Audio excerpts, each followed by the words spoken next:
Witkowski.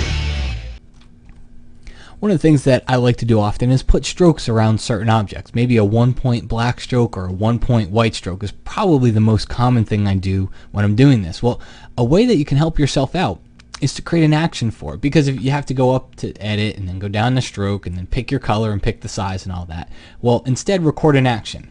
So the first thing you'll do is make a selection. So I'm going to command click on this layer here. That's going to make the selection that I want to stroke.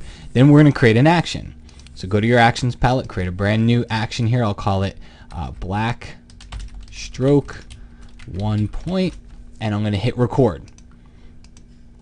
Now we're going to go up to the edit menu, go down to stroke.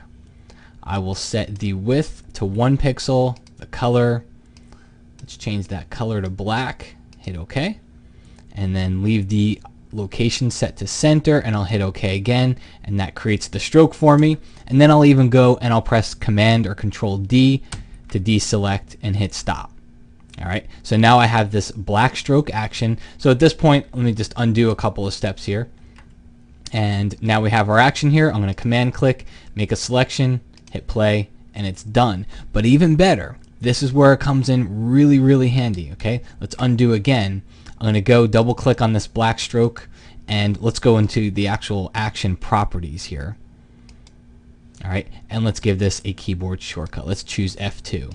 Hit OK. So now I don't even need to go into the actions palette. I just make my selection, hit F2, and now I have a black stroke and record a bunch of actions. So you can do a white stroke or a 2-point stroke or whatnot, and just make the whole process easier for you. If you remember a couple of keyboard shortcuts and you find that you're doing it a lot, you'll really find it does cut down on the amount of time that you spend.